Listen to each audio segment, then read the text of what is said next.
स्वागत है आपका हमारे चैनल में। कैसे हो? आशा करती है आप सभी लोग ठीक हो। मैं अपनी पहली वीडियो में मोक्षदा एकादशी व्रत की पूजा विधि एवं उनकी महत्व चुकी हूँ। इस वीडियो में आपको कथा बतानी जा रही हूँ, इसलिए कथा को सुनने के लिए पूरा वीडियो देखें और चैनल को सब्सक्राइब करें और इसको जितना हो सके उतना शेयर करें। मोक्षदा एकादशी की व्रत कथा। महाराजा युधिष्ठिर ने कहा, हे भगवान, आप तीनों लोकों के स्वामी और सबके सुख देने वाले और जगत के पति हैं। मैं आपको नमस्कार करता हूँ। हे देव, आप सबके हितैषी हैं। अंत मेरे साहस को दूर कर मुझे बताए कि माघशीर्ष एकादशी क्या नाम है, उस दिन कौन से देवता का पूजन किया जाता है और उसकी क्या विधि है, कृपया मुझे बताएं।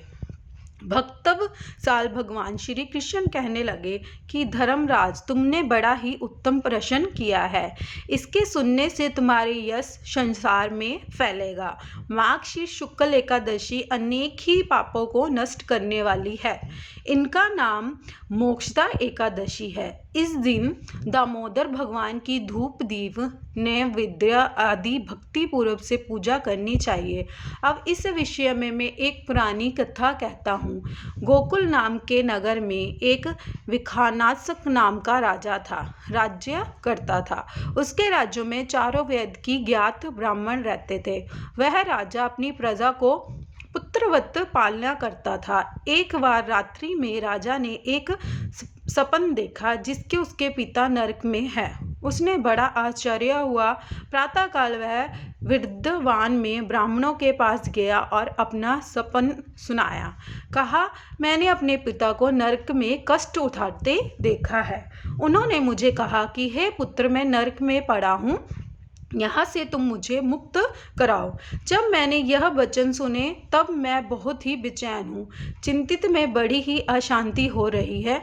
मुझे इस राज्य में धन, पुत्र, स्त्री, हाथी, घोड़े आदि में कुछ भी सुख प्रतीत नहीं हो रहा।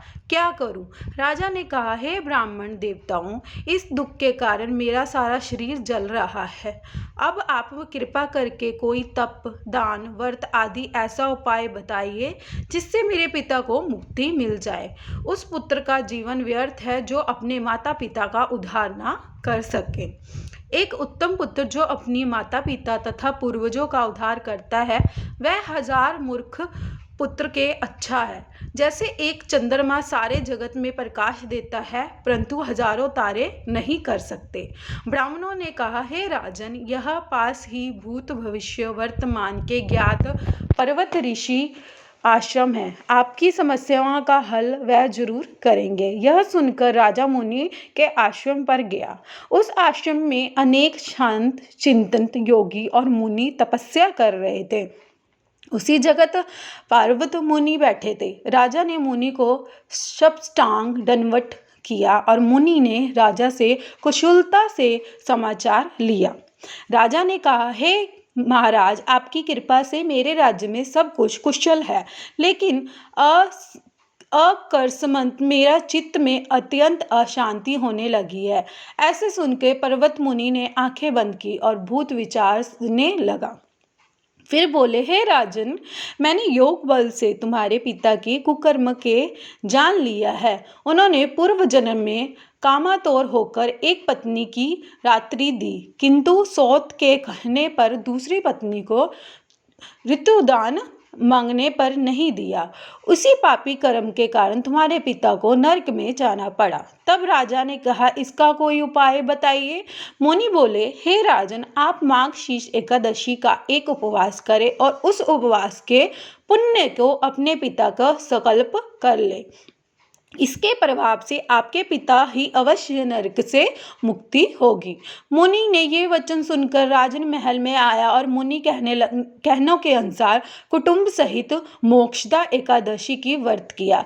इसके उपवास का पुण्य उसके पिता को अर्पण कर दिया। इसके प्रभाव से उसके पिता को मुक्ति मिल गई और स्वर्ग में जाते हुए वह पुत्र से कहने लगा, हे पुत्र, तेरा कल्याण हो। यह कहकर स्वर्ग चले गए। माघशीर्ष की मास की शुक्ल पक्ष की मोक्षदा एकादशी का जो व्रत करते हैं उनकी समस्त पापों से नष्ट हो जाते हैं। यही व्रत चिंतामणि के समान सब कामनाएं पूर्ण करने वाला तथा मोक्ष देता है। इस व्रत से बढ़कर मोक्ष देने वाला और कोई व्रत नहीं है। इस कथा को पढ़ने या सुनने से वायपेय यज्ञ का फल मिलता है। मोक्षदा एकादशी का संबंध महाभारत से जुड़ा है।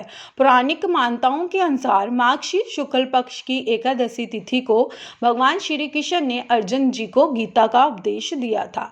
महाभारत युद्ध होने के दौरान जब अर्जुन अपने सगे संबंधियों पर बाण चलाने की झिझक कर रहा था, तब धृवइकधारी श्री कृष्ण ने उन्हें गीता का सार समझाया तथा इसलिए आज के दिन गीता जयंती का पर्व भी मनाया जाता है। आशा करती हूँ आपको ये वीडियो अच्छी लगी हो। अगर वीडियो अच्छी लगी हो तो चैनल को लाइक, सब्सक्राइब, शेयर ज़रूर करें और अपने कमेंट में जय माता लिखें।